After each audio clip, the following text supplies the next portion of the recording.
श्री गणेशाय नमः। अथ श्री कनकधारा स्तोत्र। अंगं हरिः पुलकभूषणमाश्रयन्ती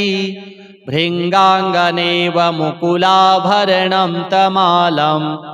अङ्गीकृताखिलविभूतिर्पाङ्गलीला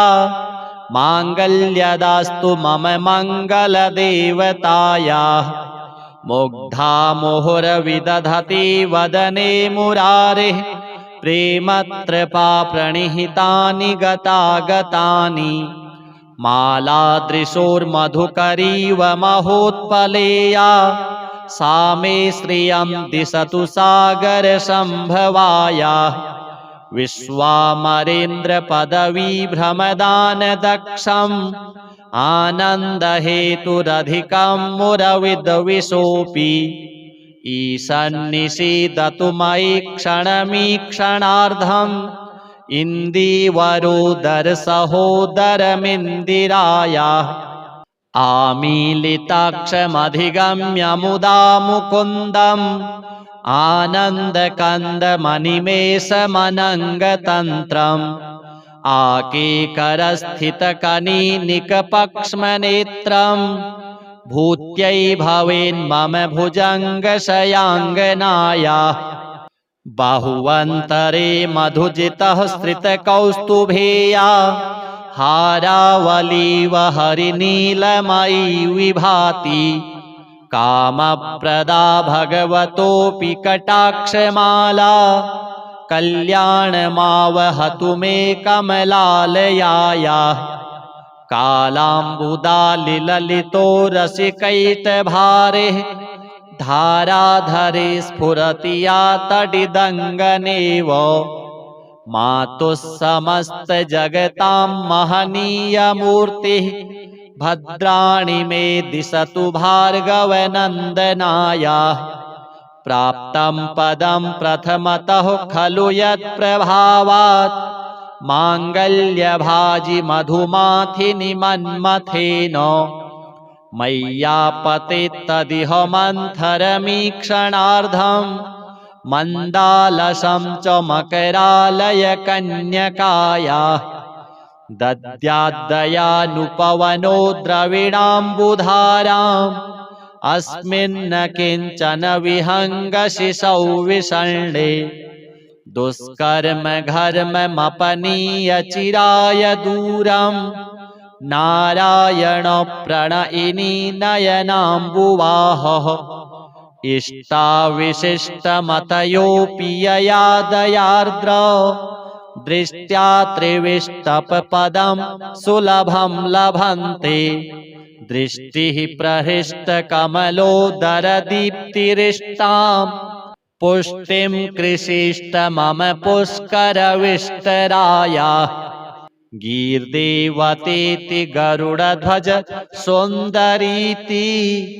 शाकम्भरीति शशिशेखरवल्लभेति। सृष्टिस्थितिप्रलयकेलिषु संस्थितायै तस्यै नमस्त्रिभुवनैकगुरुस्तरुण्यै। श्रुत्यै नमोऽस्तु शुभकर्मफलप्रसूत्यै रत्यै नमोऽस्तु रमणीयगुणार्णवायै। शक्त्यै नमोऽस्तु शतपत्रनिकेतनायै पुष्ट्यै नमोऽस्तु पुरुषोत्तमवल्लभायै। नमोऽस्तु नालीकनिभाननायै नमोऽस्तु दुग्धोदधिजन्मभूम्यै। नमोऽस्तु सोमामृतसोदरायै नमोऽस्तु नारायणवल्लभायै। सम्पत्कराणि सकलेन्द्रियनन्दनानि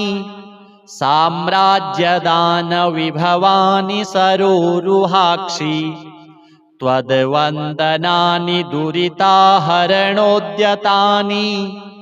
मामेव मातरनिशं कलयन्तु मान्ये। यत्कटाक्षसमुपासना विधिः सेवकस्य सकलार्थसम्पदः सन्तनोति वचनाङ्गमानसैः त्वां मुरारि हृदयेश्वरीं भजे। सरसिजनिलये सरोजहस्ते धवलतमांशुकगन्धमाल्यशोभे भगवति हरिवल्लभे मनोज्ञे त्रिभुवनभूतिकरि प्रसीद मह्यम्। दिग्हस्तिभिः कनककुम्भमुखावसृष्टो स्वरवाहिनी विमलचारुजलप्लुताङ्गी प्रातर्नमामि जगतां जननीमशेषो लोकाधिनाथ गृहिणीममृताब्धिपुत्रीं। कमले कमलाक्ष वल्लभे त्वं करुणापूरतरङ्गितैरपाङ्गैः अवलोकय माम किञ्चनानां प्रथमं पात्रं कृत्रिमं दयायाः। स्तुवन्ति ये स्तुतिभिरमीभिरन्वहम् त्रयीमयीं त्रिभुवनमातरं रमां। गुणाधिका गुरुतर भाग्यभागिनो भवन्ति ते भुवि बुधभाविताशयाः। अथ श्रीसूक्तम्। ॐ हिरण्यवर्णां हरिणीं सुवर्णरजतस्रजां चन्द्रां हिरणमयीं लक्ष्मीं जातवेदो म आवह। ताम आवह जातवेदो लक्ष्मीमनपगामिनीं यस्यां हिरण्यं विन्देयं गामश्वं पुरुषानः। अश्वपूर्वां रथमध्यां हस्तिनादप्रबोधिनीं श्रियं देवीमुपभये श्रीर्मा देवीरजुषतां। कांसोस्मितां हिरण्यप्राकारा मार्द्रां ज्वलन्तीं तृप्तां तर्पयन्तीं पद्मे स्थितां पद्मवर्णां तामिहोपभये श्रियां। चन्द्रां प्रभासां यशसा ज्वलन्तीं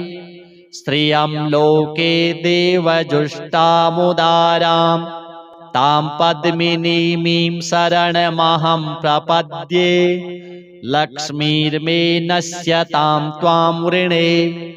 आदित्यवर्णे तपसोऽधिजातो वनस्पतिस्तव वृक्षोऽथ बिल्वः। तस्य फलानि तपसा नुदन्तु मायान्तरायाश्च बाह्या अलक्ष्मीः। उपैतु मां देवसखः कीर्तिश्च मणिना सह। प्रादुर्भूतोऽस्मि राष्ट्रेऽस्मिन् कीर्तिमृद्धिं ददातु मे। क्षुत्पिपासामलां ज्येष्ठा मलक्ष्मीं नाशयाम्यहम्। अभूतिं समृद्धिं च सर्वां निर्णुद मे गृहात्। गन्धद्वारां दुराधर्षां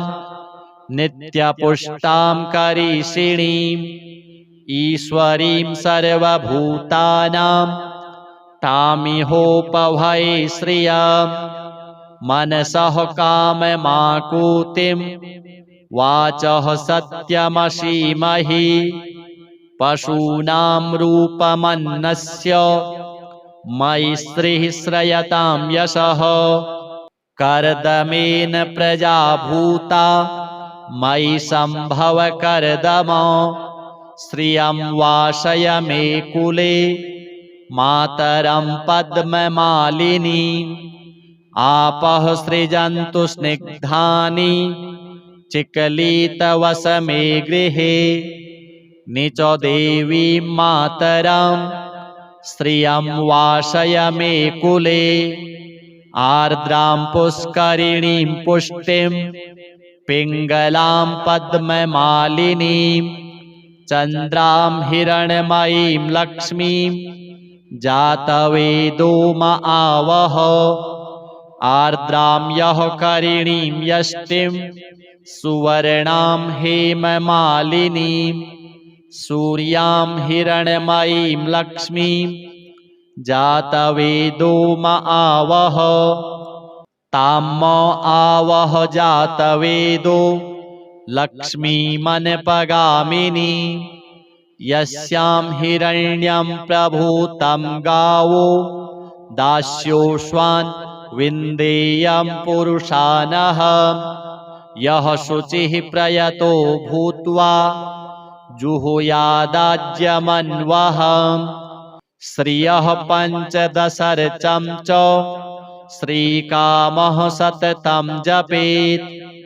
अथ श्री महालक्ष्मी स्तुतिः।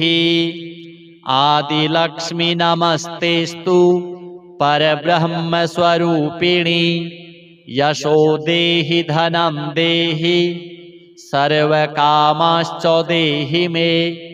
संतानलक्ष्मी नमस्तेस्तु पुत्रपौत्रप्रदायिनी पुत्रान् देहि धनं देहि सर्वकामाश्च देहि मे विद्यालक्ष्मी नमस्तेस्तु ब्रह्मविद्यास्वरूपिणी विद्यां देहि कलां देहि सर्वकामाश्च देहि मे धनलक्ष्मी नमस्तेस्तु सर्वदारिद्र्यनाशिनी धनं देहि श्रियं देहि सर्वकामाश्च देहि मे धान्यलक्ष्मी नमस्तेस्तु सर्वाभरणभूषिते धान्यं देहि धनं देहि सर्वकामाश्च देहि मे मेधालक्ष्मी नमस्तेस्तु कलिकल्मषनाशिनी प्रज्ञां देहि श्रियं देहि सर्वकामाश्च देहि मे गजलक्ष्मी नमस्तेस्तु सर्वदेवस्वरूपिणी अस्माश्च गोकुलं देहि सर्वकामाश्च देहि मे धीरलक्ष्मी नमस्तेस्तु पराशक्तिस्वरूपिणी वीर्यं देहि बलं देहि सर्वकामाश्च देहि मे जयलक्ष्मी नमस्तेस्तु सर्वकार्यजयप्रदे जयं देहि शुभं देहि सर्वकामाश्च देहि मे भाग्यलक्ष्मी नमस्तेस्तु सौमङ्गल्यविवर्धिनी भाग्यं देहि श्रियं देहि सर्वकामाश्च देहि मे कीर्तिलक्ष्मी नमस्तेस्तु विष्णुवक्षस्थलस्थिते कीर्तिं देहि श्रियं देहि सर्वकामाश्च देहि मे आरोग्यलक्ष्मी नमस्तेस्तु सर्वरोगनिवारणी आयुर्देहि श्रियं देहि सर्वकामाश्च देहि मे सिद्धलक्ष्मी नमस्तेस्तु सर्वसिद्धिप्रदायिनी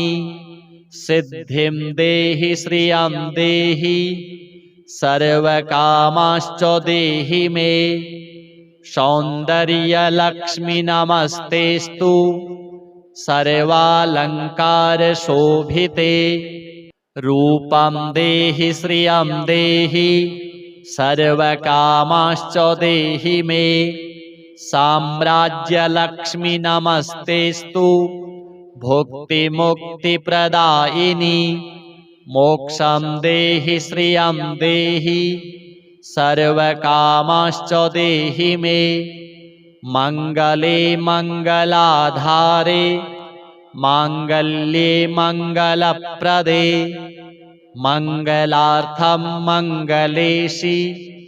माङ्गल्यं देहि मे सदा सर्वमङ्गलमाङ्गल्ये शिवे सर्वार्थसाधिके शरण्ये त्र्यम्बके देवी नारायणि नमोऽस्तुते।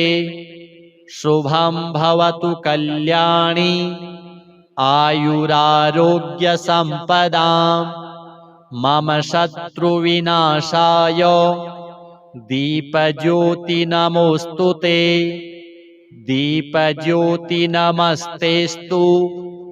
दीपज्योति नमोऽस्तुते। श्रीमहालक्ष्म्यार्पणमस्तु। अथ श्री कनकधारा स्तोत्रम्। अङ्गं हरेः पुलकभूषणमाश्रयन्ती भृङ्गाङ्गनेव मुकुलाभरणं तमालम् अङ्गीकृताखिलविभूतिर्पाङ्गलीला माङ्गल्यदास्तु मम मङ्गलदेवतायाः। मुग्धा मुहुरविदधति वदने मुरारेः प्रेमत्रपा प्रणिहितानि गतागतानि मालादृशोर्मधुकरीव महोत्पलेया सा मे श्रियं दिशतु सागरसम्भवायाः। विश्वामरेन्द्रपदवीभ्रमदानदक्षम् आनन्दहेतुरधिकं मुरविद्विषोऽपि ईशन्निषीदतु मयि क्षणमीक्षणार्धम् इन्दीवरोदरसहोदरमिन्दिरायाः। आमीलिताक्षमधिगम्य मुदा मुकुन्दम् आनन्दकन्दमनिमेषमनङ्गतन्त्रम् आकेकरस्थितकनीनिकपक्ष्मनेत्रम् भूत्यै भवेन्मम भुजङ्गशयाङ्गनायाः। बाहुवन्तरे मधुजितः स्त्रितकौस्तुभेया हारावलीव हरिनीलमयी विभाति कामप्रदा भगवतोऽपि कटाक्षमाला कल्याणमावहतु मे कमलालयायाः। कालाम्बुदालिललितो रसिकैटभारेः धाराधरे स्फुरति या तडिदङ्गनेव मातुः समस्तजगतां महनीयमूर्तिः भद्राणि मे दिशतु भार्गवनन्दनायाः। प्राप्तं पदं प्रथमतः खलु यत्प्रभावात् माङ्गल्यभाजि मधुमाथिनि मन्मथेन मय्यापतेत्तदिह मन्थरमीक्षणार्धम् मन्दालसं च मकरालयकन्यकायाः। दद्याद्दयानुपवनो द्रविणाम्बुधाराम् अस्मिन्न किञ्चन विहङ्गशिशौ विषण्णे दुष्कर्म घर्ममपनीय चिराय दूरम् नारायण प्रणयिनी नयनाम्बुवाहः। इष्टाविशिष्टमतयोऽपि यया दयार्द्र दृष्ट्या त्रिविष्टपपदं सुलभं लभन्ते। दृष्टिः प्रहृष्टकमलोदरदीप्तिरिष्टां पुष्टिं कृषिष्ट मम पुष्करविष्टरायाः। गीर्देवतेति गरुडध्वज सुन्दरीति शाकम्भरीति शशिशेखरवल्लभेति सृष्टिस्थितिप्रलयकेलिषु संस्थितायै तस्यै नमस्त्रिभुवनैकगुरुस्तरुण्यै। श्रुत्यै नमोऽस्तु शुभकर्मफलप्रसूत्यै रत्यै नमोऽस्तु रमणीयगुणार्णवायै। शक्त्यै नमोऽस्तु शतपत्रनिकेतनायै पुष्ट्यै नमोऽस्तु पुरुषोत्तमवल्लभायै। नमोऽस्तु नालीकनिभाननायै नमोऽस्तु दुग्धोदधिजन्मभूम्यै नमोऽस्तु सोमामृतसोदरायै नमोऽस्तु नारायणवल्लभायै सम्पत्कराणि सकलेन्द्रियनन्दनानि साम्राज्यदानविभवानि सरोरुहाक्षि त्वद्वन्दनानि दुरिताहरणोद्यतानि मामेव मातरनिशं कलयन्तु मान्ये यत्कटाक्षसमुपासनाविधिः सेवकस्य सकलार्थसम्पदः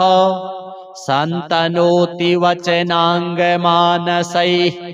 त्वां मुरारि हृदयेश्वरीं भजे सरसिजनिलये सरोजहस्ते धवलतमांशुक गन्धमाल्यशोभे भगवति हरिवल्लभे मनोज्ञे त्रिभुवनभूतिकरि प्रसीद मह्यम् दिग्हस्तिभिः कनककुम्भमुखावसृष्टो स्वरवाहिनी विमलचारुजलप्लुताङ्गी प्रातर्नमामि जगतां जननीमशेषो लोकाधिनाथ गृहिणीममृताब्धिपुत्रीं कमले कमलाक्षवल्लभे त्वं करुणापूरतरङ्गितैरपाङ्गैः अवलोकय मां किञ्चनानां प्रथमं पात्रं कृत्रिमं दयायाः स्तुवन्ति ये स्तुतिभिरमीभिरन्वहं त्रयीमयीं त्रिभुवनमातरं रमां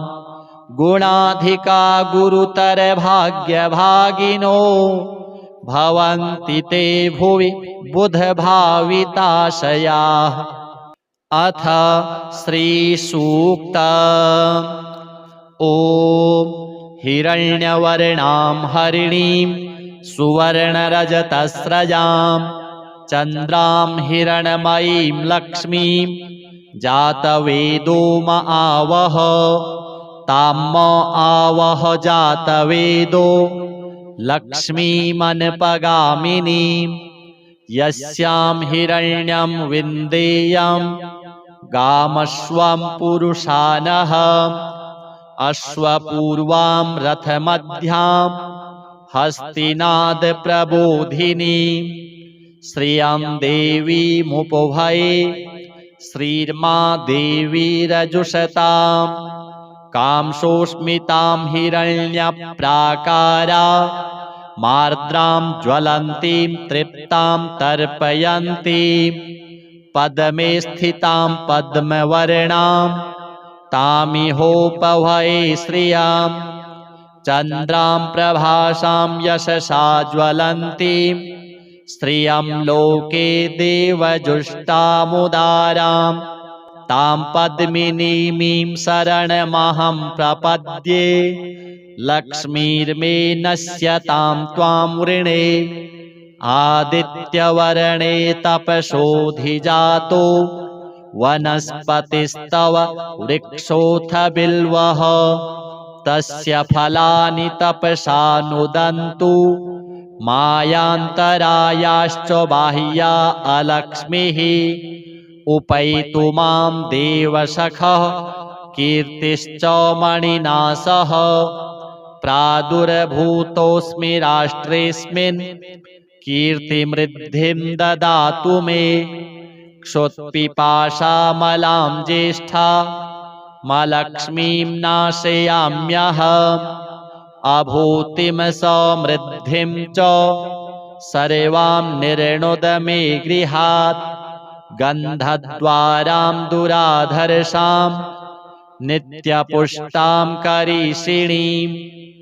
ईश्वरीं सर्वभूतानां तामिहोपभये श्रियं मनसः काममाकुतिं वाचः सत्यमसीमहि पशूनां रूपमन्नस्य मयि श्रीः श्रयतां यशः कर्दमेन प्रजा भूता मयि सम्भव कर्दम श्रियं वासय मे कुले मातरं पद्ममालिनी आपः सृजन्तु स्निग्धानि चिकलितवसमे गृहे निचो देवीं मातरं श्रियं वासय मे कुले आर्द्रां पुष्करिणीं पुष्टिं पिङ्गलां पद्ममालिनीं चन्द्रां हिरण्मयीं लक्ष्मीं जातवेदो म आवह आर्द्रां यः करिणीं यष्टिं सुवर्णां हेममालिनीं सूर्यां हिरण्मयीं लक्ष्मीं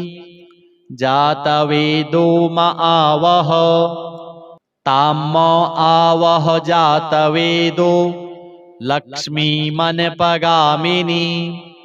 यस्यां हिरण्यं प्रभूतं गावो दास्योश्वान् विन्देयं पुरुषानः यः शुचिः प्रयतो भूत्वा जुहुयादाज्यमन्वः श्रियः पञ्चदशर्चं च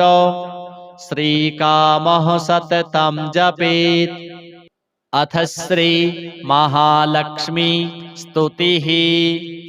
आदिलक्ष्मी नमस्तेस्तु परब्रह्मस्वरूपिणी यशो देहि धनं देहि सर्वकामाश्च देहि मे संतानलक्ष्मी नमस्तेस्तु पुत्रपौत्रप्रदायिनी पुत्रान् देहि धनं देहि सर्वकामाश्च देहि मे विद्यालक्ष्मी नमस्तेस्तु ब्रह्मविद्यास्वरूपिणी विद्यां देहि कलां देहि सर्वकामाश्च देहि मे धनलक्ष्मी नमस्तेस्तु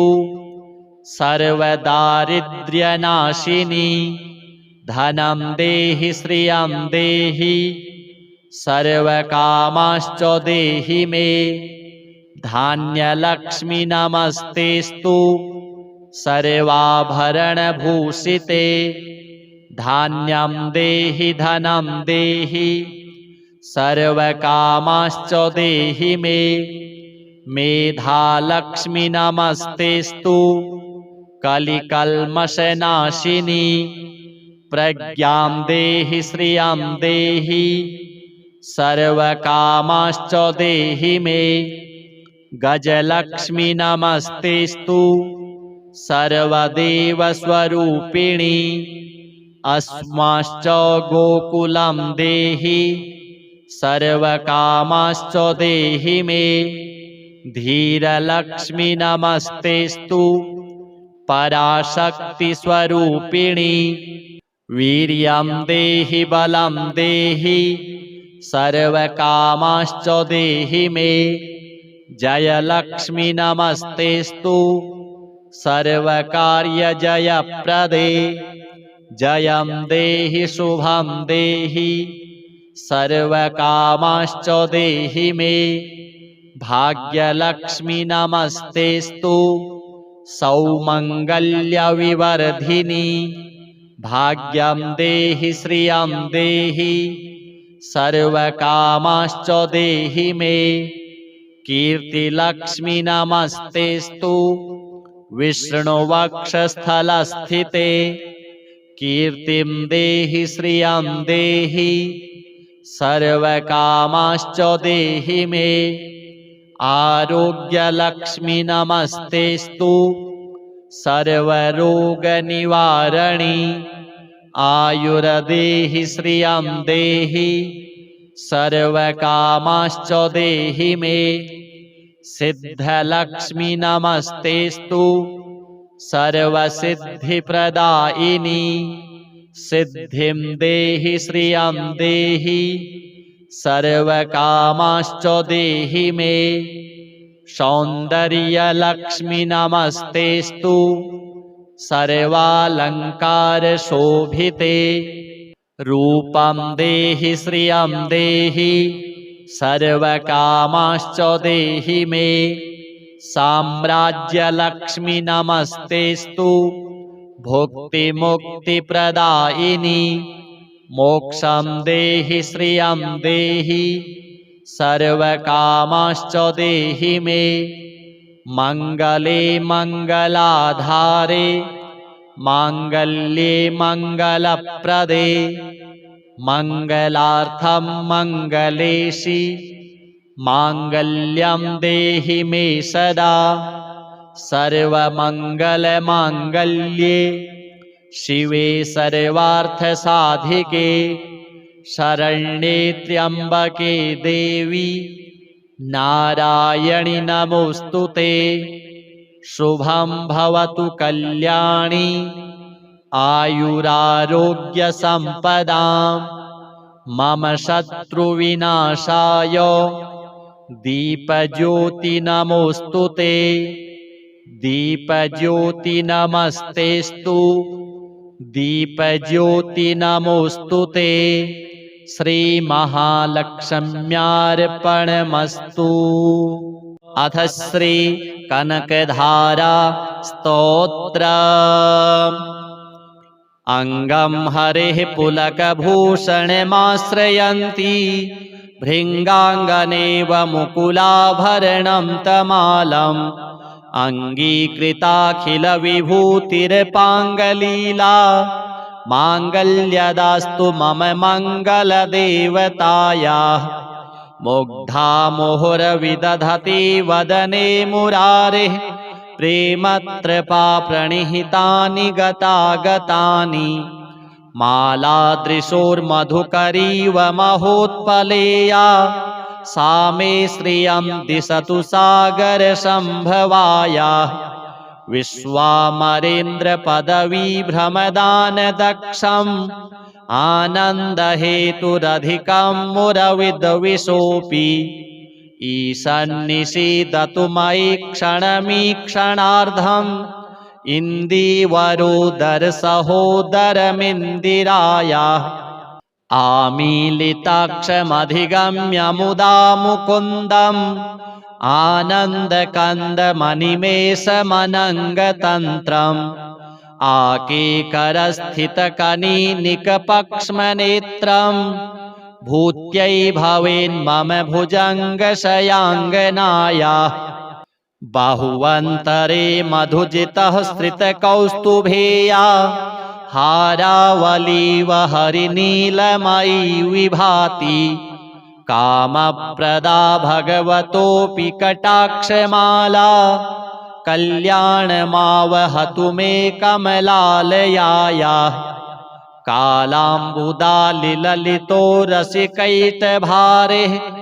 धाराधरे स्फुरति या तडिदङ्गनेव मातुः समस्तजगतां महनीयमूर्तिः भद्राणि मे दिशतु भार्गवनन्दनायाः प्राप्तं पदं प्रथमतः खलु यत्प्रभावात् माङ्गल्यभाजि मधुमाथिनि मन्मथेन मय्यापतेत्तदिह मन्थरमीक्षणार्धम् मन्दालसं च मकरालयकन्यकायाः दद्याद्दयानुपवनो द्रविणाम्बुधाराम् अस्मिन्न किञ्चन विहङ्गशिशौ विषण्णे दुष्कर्म घर्ममपनीय चिराय दूरम् नारायण प्रणयिनी नयनाम्बुवाहः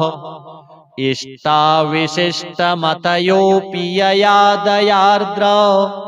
दृष्ट्या त्रिविष्टपपदं सुलभं लभन्ते दृष्टिः प्रहृष्टकमलोदरदीप्तिरिष्टां पुष्टिं कृषिष्ट मम पुष्करविष्टरायाः गीर्देवतेति गरुडध्वज सुन्दरीति शाकम्भरीति शशिशेखरवल्लभेति सृष्टिस्थितिप्रलयकेलिषु संस्थितायै तस्यै नमस्त्रिभुवनैकगुरुस्तरुण्यै श्रुत्यै नमोऽस्तु शुभकर्मफलप्रसूत्यै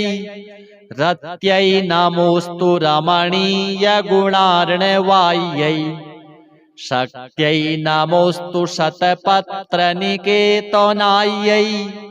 पुष्ट्यै नमोऽस्तु पुरुषोत्तमवल्लभायै नमोऽस्तु नालीकनिभाननायै नमोऽस्तु दुग्धोदधिजन्मभूम्यै नमोऽस्तु सोमामृतसोदरायै नमोऽस्तु नारायणवल्लभायै सम्पत्कराणि सकलेन्द्रियनन्दनानि साम्राज्यदानविभवानि सरोरुहाक्षि त्वद्वन्दनानि दुरिताहरणोद्यतानि मामेव मातरनिशं कलयन्तु मान्ये यत्कटाक्षसमुपासनाविधिः सेवकस्य सकलार्थसम्पदः सन्तनोति वचनाङ्गमानसैः त्वां मुरारि हृदयेश्वरीं भजे सरसिजनिलये सरोजहस्ते धवलतमांशुक गन्धमाल्यशोभे भगवति हरिवल्लभे मनोज्ञे त्रिभुवनभूतिकरि प्रसीद मह्यम् दिग्हस्तिभिः कनककुम्भमुखावसृष्टो स्वरवाहिनी विमलचारुजलप्लुताङ्गी प्रातर्नमामि जगतां जननीमशेषो लोकाधिनाथ गृहिणीममृताब्धिपुत्रीं कमले कमलाक्षवल्लभे त्वं करुणापूरतरङ्गितैरपाङ्गैः अवलोकय मां किञ्चनानां प्रथमं पात्रं कृत्रिमं दयायाः स्तुवन्ति ये स्तुतिभिरमीभिरन्वहं त्रयीमयीं त्रिभुवनमातरं रमां गुणाधिका गुरुतर भाग्यभागिनो भवन्ति ते भुवि बुधभाविताशयाः। अथ श्रीसूक्त। ॐ हिरण्यवर्णां हरिणीं सुवर्णरजतस्रजां चन्द्रां हिरणमयीं लक्ष्मीं जातवेदो म आवह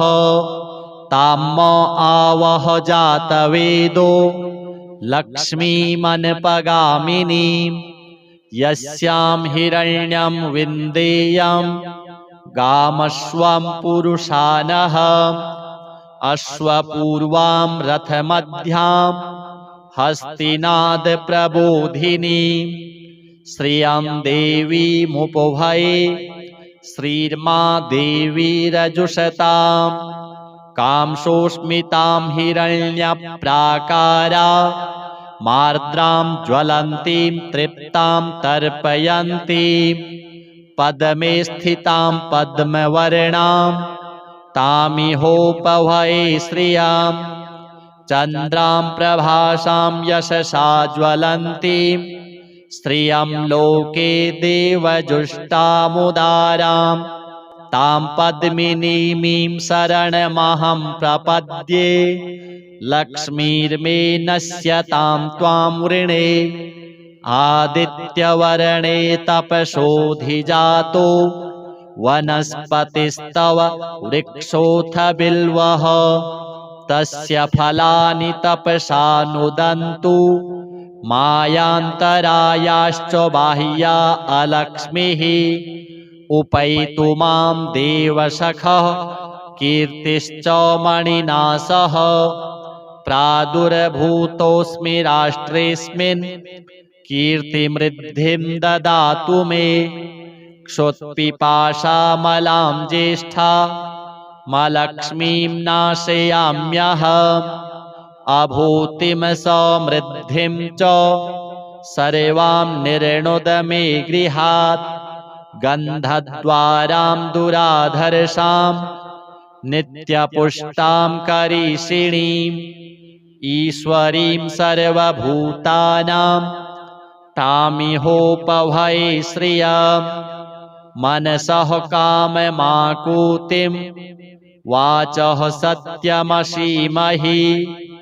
पशूनां रूपमन्नस्य मयि श्रीः श्रयतां यशः कर्दमेन प्रजा भूता मयि सम्भव कर्दम श्रियं वासय मे कुले मातरं पद्ममालिनी आपः सृजन्तु स्निग्धानि चिकलितवसमे गृहे निचो देवीं मातरं श्रियं वासय मे कुले आर्द्रां पुष्करिणीं पुष्टिं पिङ्गलां पद्ममालिनीं चन्द्रां हिरण्मयीं लक्ष्मीं जातवेदो म आवह आर्द्रां यः करिणीं यष्टिं सुवर्णां हेममालिनीं सूर्यां हिरण्मयीं लक्ष्मीं जातवेदो म आवह तां म आवह जातवेदो लक्ष्मीमनपगामिनी यस्यां हिरण्यं प्रभूतं गावो दास्योश्वान् विन्देयं पुरुषानः यः शुचिः प्रयतो भूत्वा जुहुयादाज्यमन्वः श्रियः पञ्चदशर्चं च श्रीकामः सततं जपेत् अथ श्री महालक्ष्मी स्तुतिः आदिलक्ष्मी नमस्तेस्तु परब्रह्मस्वरूपिणी यशो देहि धनं देहि सर्वकामाश्च देहि मे संतानलक्ष्मी नमस्तेस्तु पुत्रपौत्रप्रदायिनी पुत्रान् देहि धनं देहि सर्वकामाश्च देहि मे विद्यालक्ष्मी नमस्तेस्तु ब्रह्मविद्यास्वरूपिणी विद्यां देहि कलां देहि सर्वकामाश्च देहि मे धनलक्ष्मी नमस्तेस्तु सर्वदारिद्र्यनाशिनी धनं देहि श्रियं देहि सर्वकामाश्च देहि मे धान्यलक्ष्मी नमस्तेस्तु सर्वाभरणभूषिते धान्यं देहि धनं देहि सर्वकामाश्च देहि मे मेधालक्ष्मी नमस्तेस्तु कलिकल्मषनाशिनी प्रज्ञां देहि श्रियं देहि सर्वकामाश्च देहि मे गजलक्ष्मी नमस्तेस्तु सर्वदेवस्वरूपिणी अस्माश्च गोकुलं देहि सर्वकामाश्च देहि मे धीरलक्ष्मी नमस्तेस्तु पराशक्तिस्वरूपिणी वीर्यं देहि बलं देहि सर्वकामाश्च देहि मे जयलक्ष्मी नमस्तेस्तु सर्वकार्यजयप्रदे जयं देहि शुभं देहि सर्वकामाश्च देहि मे भाग्यलक्ष्मी नमस्तेस्तु सौमङ्गल्यविवर्धिनी भाग्यं देहि श्रियं देहि सर्वकामाश्च देहि मे कीर्तिलक्ष्मी नमस्तेस्तु विष्णुवक्षस्थलस्थिते कीर्तिं देहि श्रियं देहि सर्वकामाश्च देहि मे आरोग्यलक्ष्मी नमस्तेस्तु सर्वरोगनिवारणी आयुर्देहि श्रियं देहि सर्वकामाश्च देहि मे सिद्धलक्ष्मी नमस्तेस्तु सर्वसिद्धिप्रदायिनी सिद्धिं देहि श्रियं देहि सर्वकामाश्च देहि मे सौन्दर्यलक्ष्मी नमस्तेस्तु सर्वालङ्कारशोभिते रूपं देहि श्रियं देहि सर्वकामाश्च देहि मे साम्राज्यलक्ष्मी नमस्तेस्तु भुक्तिमुक्तिप्रदायिनी मोक्षं देहि श्रियं देहि सर्वकामाश्च देहि मे मङ्गले मङ्गलाधारे माङ्गल्ये मङ्गलप्रदे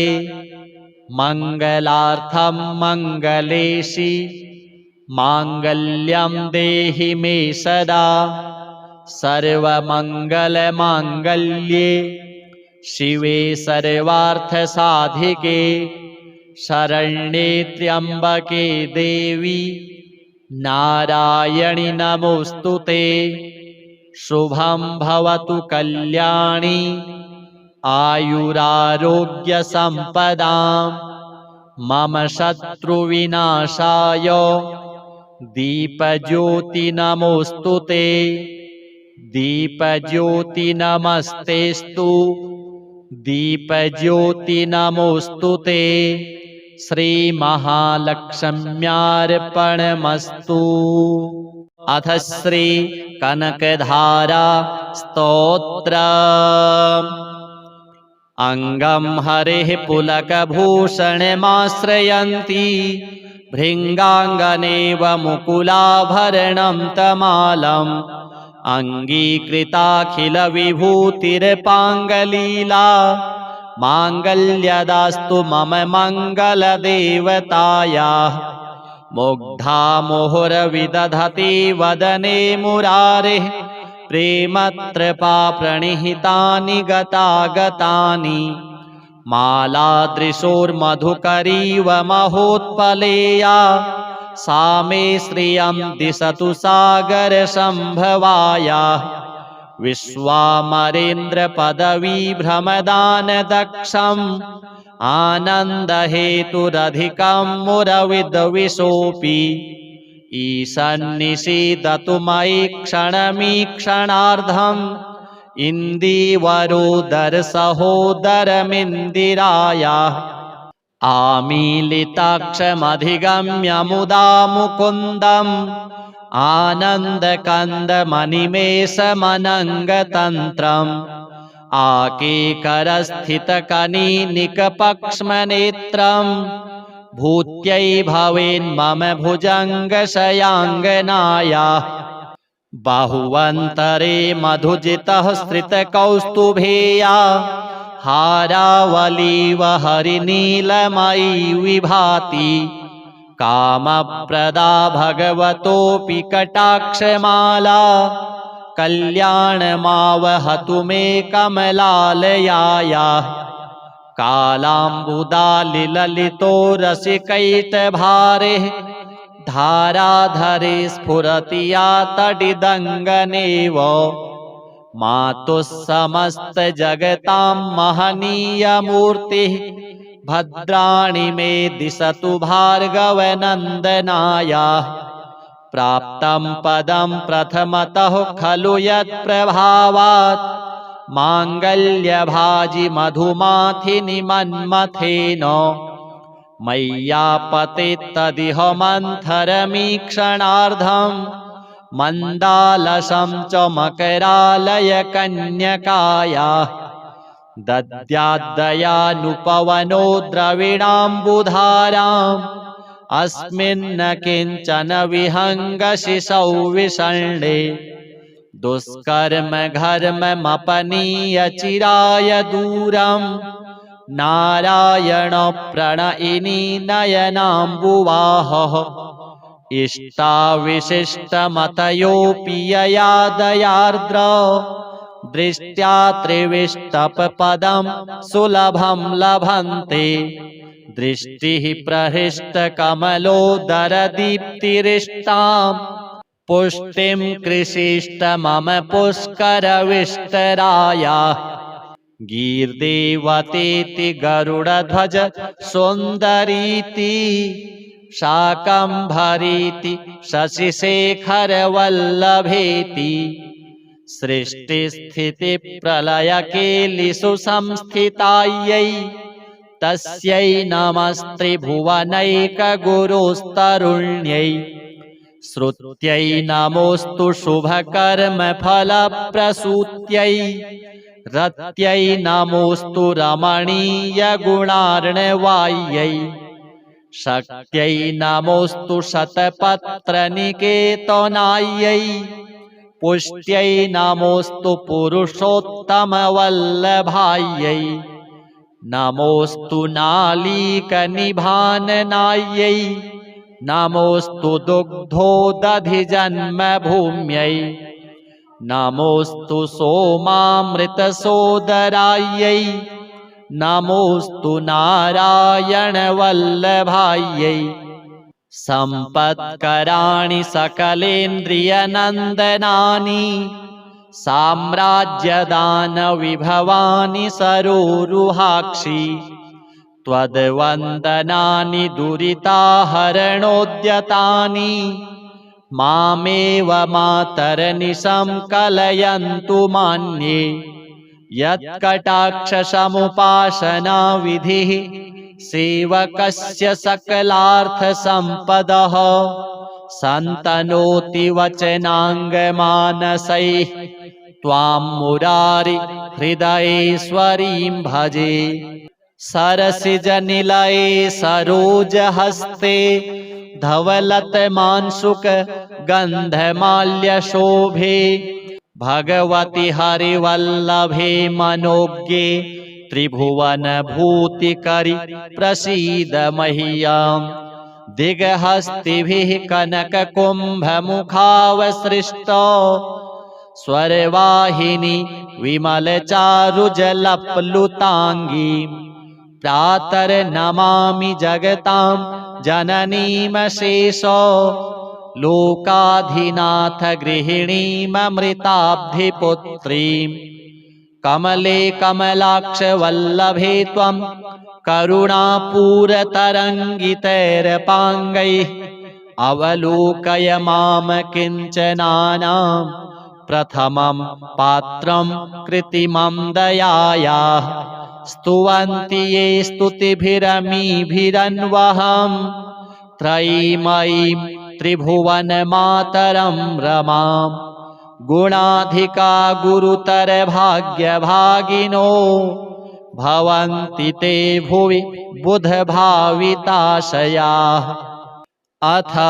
श्रीसूक्त ॐ हिरण्यवर्णां हरिणीं सुवर्णरजतस्रजां चन्द्रां हिरणमयीं लक्ष्मीं जातवेदो म आवह ताम आवह जातवेदो लक्ष्मीमनपगामिनीं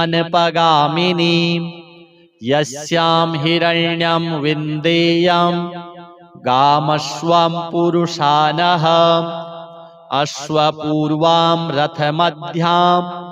हस्तिनाद प्रबोधिनी श्रियं देवीमुपभये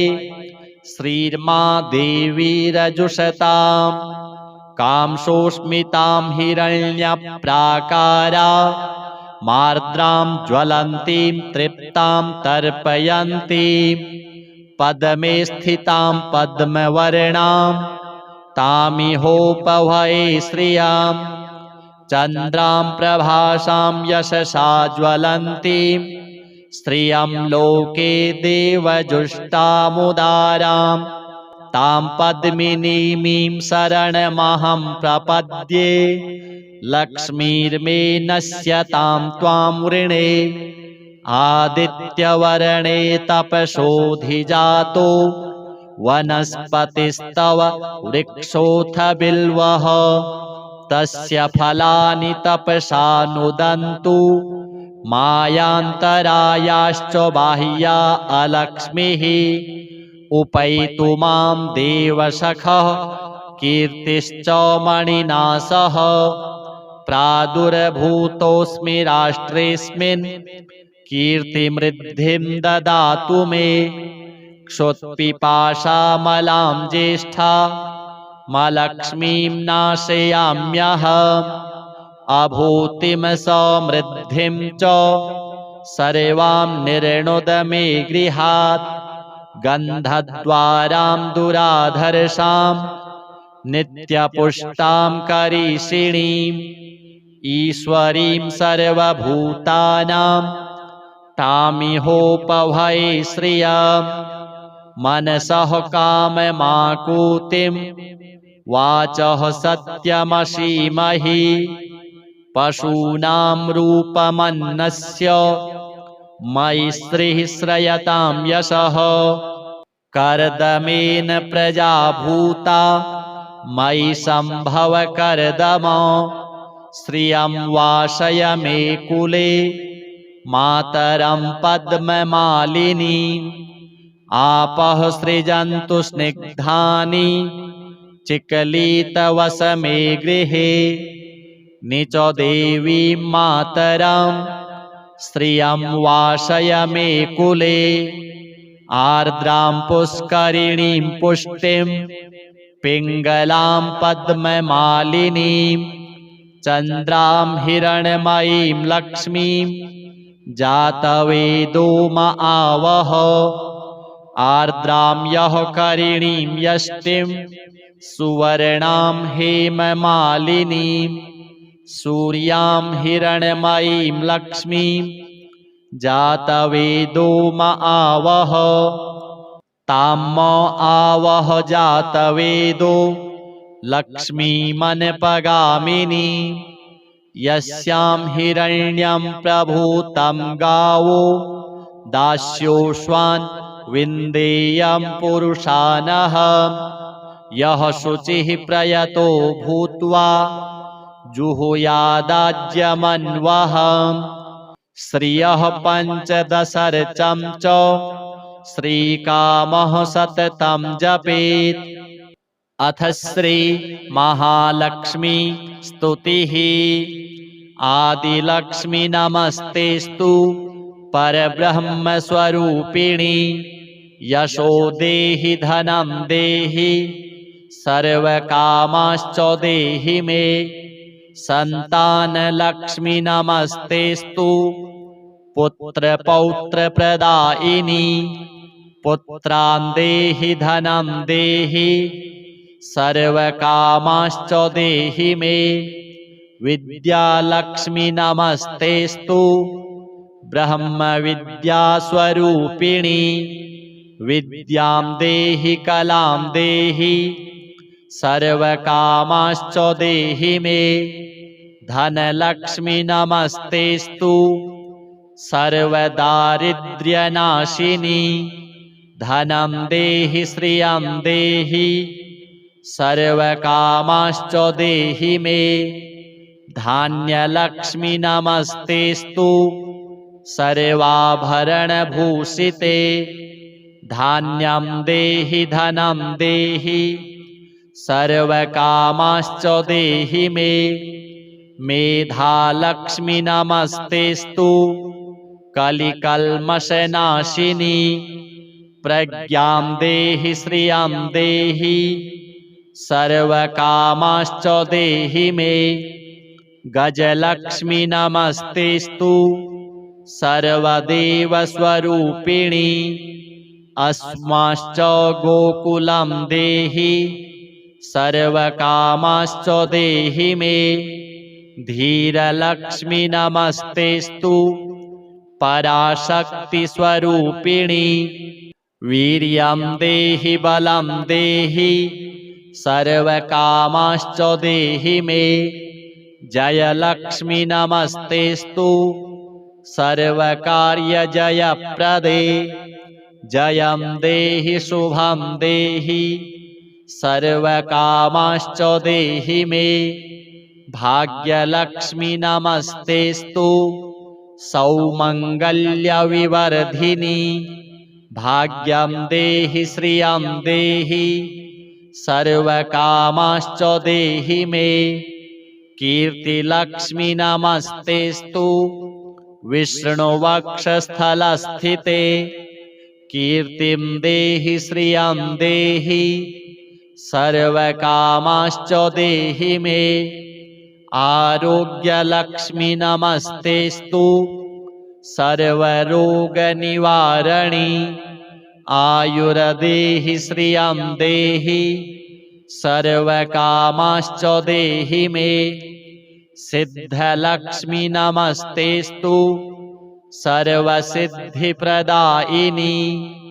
सिद्धिं देहि श्रियं देहि सर्वकामाश्च देहि मे सौन्दर्यलक्ष्मी नमस्तेस्तु सर्वालङ्कारशोभिते रूपं देहि श्रियं देहि सर्वकामाश्च देहि मे साम्राज्यलक्ष्मी नमस्तेस्तु भुक्तिमुक्तिप्रदायिनी मोक्षं देहि श्रियं देहि सर्वकामाश्च देहि मे मङ्गले मङ्गलाधारे माङ्गल्ये मङ्गलप्रदे मङ्गलार्थं मङ्गलेशि माङ्गल्यं देहि मे सदा सर्वमङ्गलमाङ्गल्ये शिवे सर्वार्थसाधिके शरण्ये त्र्यम्बके देवी नारायणि नमोऽस्तुते शुभं भवतु कल्याणी आयुरारोग्यसम्पदां मम शत्रुविनाशाय दीपज्योति नमोऽस्तुते दीपज्योति नमस्तेस्तु दीपज्योति नमोऽस्तुते श्रीमहालक्ष्म्यार्पणमस्तु। अथ श्री कनकधारा स्तोत्रम्।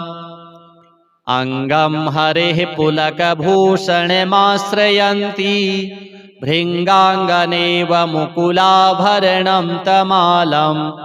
अङ्गीकृताखिलविभूतिर्पाङ्गलीला माङ्गल्यदास्तु मम मङ्गलदेवतायाः मुग्धा मुहुरविदधति वदने मुरारेः प्रेमत्रपा प्रणिहितानि गतागतानि मालादृशोर्मधुकरीव महोत्पलेया सा मे श्रियं दिशतु सागरसम्भवायाः विश्वामरेन्द्रपदवीभ्रमदानदक्षम् आनन्दहेतुरधिकं मुरविद्विषोऽपि ईशन्निषीदतु मयि क्षणमीक्षणार्धम् इन्दीवरोदरसहोदरमिन्दिरायाः आमीलिताक्षमधिगम्य मुदा मुकुन्दम् आनन्दकन्दमनिमेषमनङ्गतन्त्रम् आकेकरस्थितकनीनिकपक्ष्मनेत्रम् भूत्यै भवेन्मम भुजङ्गशयाङ्गनायाः बाहुवन्तरे मधुजितः श्रितकौस्तुभेया हारावलीव हरिनीलमयी विभाति कामप्रदा भगवतोऽपि कटाक्षमाला कल्याणमावहतु मे कमलालयायाः कालाम्बुदालिललितो रसिकैटभारे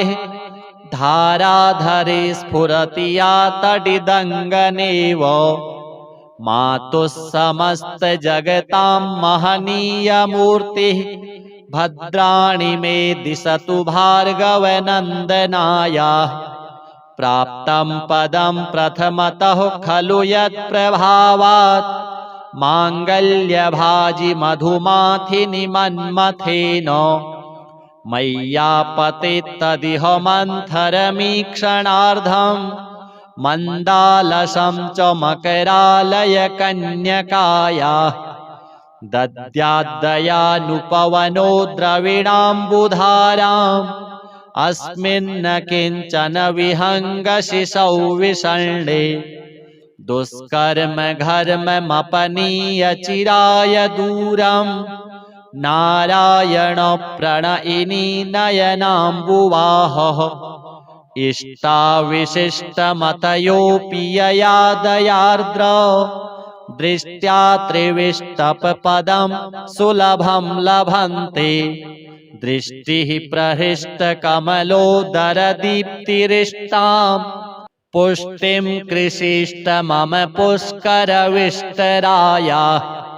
गीर्देवतेति गरुडध्वज सुन्दरीति शाकम्भरीति शशिशेखरवल्लभेति सृष्टिस्थितिप्रलयकेलिषु संस्थितायै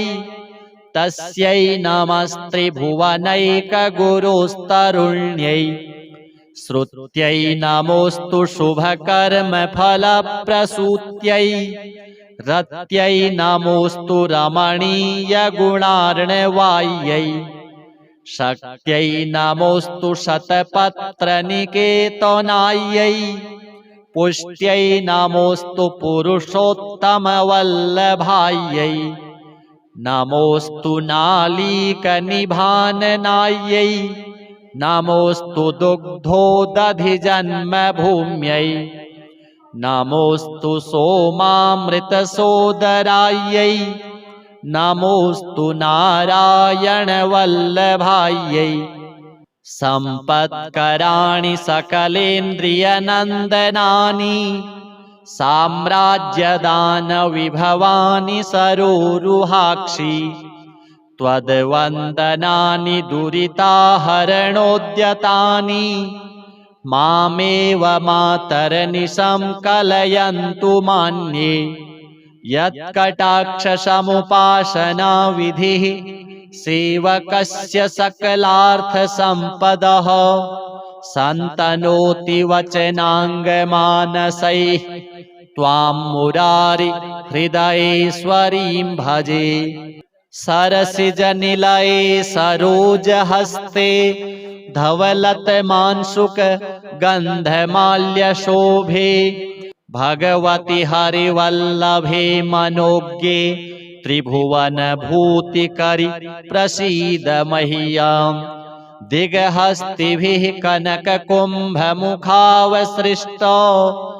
स्वरवाहिनी विमलचारुजलप्लुताङ्गी प्रातर्नमामि जगतां जननीमशेषो लोकाधिनाथ गृहिणीममृताब्धिपुत्रीं कमले कमलाक्ष वल्लभे त्वं करुणापूरतरङ्गितैरपाङ्गैः अवलोकय माम किञ्चनानां प्रथमं पात्रं कृत्रिमं दयायाः स्तुवन्ति ये स्तुतिभिरमीभिरन्वहम् त्रयीमयीं त्रिभुवनमातरं रमाम् गुणाधिका गुरुतर भाग्यभागिनो भवन्ति ते भुवि बुधभाविताशयाः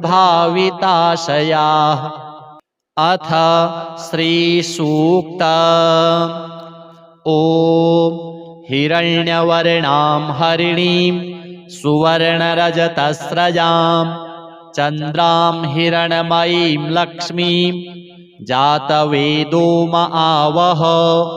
ताम आवह जातवेदो लक्ष्मीमनपगामिनीं यस्यां हिरण्यं विन्देयं गामश्वं पुरुषानः अश्वपूर्वां रथमध्यां हस्तिनादप्रबोधिनीं श्रियं देवीमुपभये श्रीर्मा देवीरजुषतां कांसोऽस्मितां हिरण्यप्राकारा मार्द्रां ज्वलन्तीं तृप्तां तर्पयन्तीं पद्मे स्थितां पद्मवर्णां तामिहोपभये श्रियां चन्द्रां प्रभासां यशसा ज्वलन्तीं श्रियं लोके देवजुष्टामुदारां तां पद्मिनीमीं शरणमहं प्रपद्ये लक्ष्मीर्मे नश्यतां त्वां वृणे आदित्यवर्णे तपसोऽधिजातो वनस्पतिस्तव वृक्षोऽथ बिल्वः तस्य फलानि तपसा नुदन्तु मायान्तरायाश्च बाह्या अलक्ष्मीः उपैतु मां देवसखः कीर्तिश्च मणिना सह प्रादुर्भूतोऽस्मि राष्ट्रेऽस्मिन् कीर्तिमृद्धिं ददातु मे क्षुत्पिपासामलां ज्येष्ठा मलक्ष्मीं नाशयाम्यहम् अभूतिं समृद्धिं च सर्वां निर्णुद मे गृहात् गन्धद्वारां दुराधर्षां नित्यपुष्टां करीषिणीम् ईश्वरीं सर्वभूतानां तामिहोपभये श्रियं मनसः काममाकुतिं वाचः सत्यमसीमहि पशूनां रूपमन्नस्य मयि श्रीः श्रयतां यशः कर्दमेन प्रजा भूता मयि सम्भव कर्दम श्रियं वासय मे कुले मातरं पद्ममालिनीं आपः सृजन्तु स्निग्धानि चिकलितवस मे गृहे निच देवीं मातरं श्रियं वासय मे कुले आर्द्रां पुष्करिणीं पुष्टिं पिङ्गलां पद्ममालिनीं चन्द्रां हिरण्मयीं लक्ष्मीं जातवेदो म आवह आर्द्रां यः करिणीं यष्टिं सुवर्णां हेममालिनीं सूर्यां हिरण्मयीं लक्ष्मीं जातवेदो म आवह तां म आवह जातवेदो लक्ष्मीमनपगामिनी यस्यां हिरण्यं प्रभूतं गावो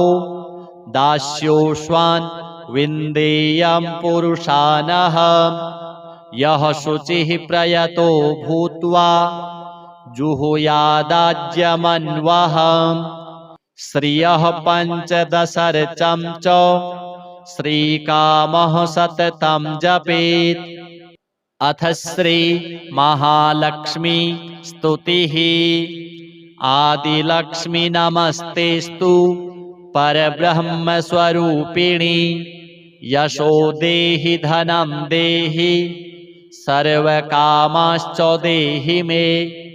संतानलक्ष्मी नमस्तेस्तु पुत्रपौत्रप्रदायिनी पुत्रान् देहि धनं देहि सर्वकामाश्च देहि मे विद्यालक्ष्मी नमस्तेस्तु ब्रह्मविद्यास्वरूपिणी विद्यां देहि कलां देहि सर्वकामाश्च देहि मे धनलक्ष्मी नमस्तेस्तु सर्वदारिद्र्यनाशिनी धनं देहि श्रियं देहि सर्वकामाश्च देहि मे धान्यलक्ष्मी नमस्तेस्तु सर्वाभरणभूषिते धान्यं देहि धनं देहि सर्वकामाश्च देहि मे मेधालक्ष्मी नमस्तेस्तु कलिकल्मषनाशिनी प्रज्ञां देहि श्रियं देहि सर्वकामाश्च देहि मे गजलक्ष्मी नमस्तेस्तु सर्वदेवस्वरूपिणी अस्माश्च गोकुलं देहि सर्वकामाश्च देहि मे धीरलक्ष्मी नमस्तेस्तु पराशक्तिस्वरूपिणी वीर्यं देहि बलं देहि सर्वकामाश्च देहि मे जयलक्ष्मी नमस्तेस्तु सर्वकार्यजयप्रदे जयं देहि शुभं देहि सर्वकामाश्च देहि मे भाग्यलक्ष्मी नमस्तेस्तु सौमङ्गल्यविवर्धिनी भाग्यं देहि श्रियं देहि सर्वकामाश्च देहि मे कीर्तिलक्ष्मी नमस्तेस्तु विष्णुवक्षस्थलस्थिते कीर्तिं देहि श्रियं देहि सर्वकामाश्च देहि मे आरोग्यलक्ष्मी नमस्तेस्तु सर्वरोगनिवारणी आयुर्देहि श्रियं देहि सर्वकामाश्च देहि मे सिद्धलक्ष्मी नमस्तेस्तु सर्वसिद्धिप्रदायिनी सिद्धिं देहि श्रियं देहि सर्वकामाश्च देहि मे सौन्दर्यलक्ष्मी नमस्तेस्तु सर्वालङ्कारशोभिते रूपं देहि श्रियं देहि सर्वकामाश्च देहि मे साम्राज्यलक्ष्मी नमस्तेस्तु भुक्तिमुक्तिप्रदायिनी मोक्षं देहि श्रियं देहि सर्वकामाश्च देहि मे मङ्गले मङ्गलाधारे माङ्गल्ये मङ्गलप्रदे मङ्गलार्थं मङ्गलेशि माङ्गल्यं देहि मे सदा सर्वमङ्गलमाङ्गल्ये शिवे सर्वार्थसाधिके शरण्ये त्र्यम्बके देवी नारायणि नमोऽस्तुते शुभं भवतु कल्याणी आयुरारोग्यसम्पदां मम शत्रुविनाशाय दीपज्योति नमोऽस्तुते दीपज्योति नमस्तेस्तु दीपज्योति नमोऽस्तुते श्रीमहालक्ष्म्यार्पणमस्तु।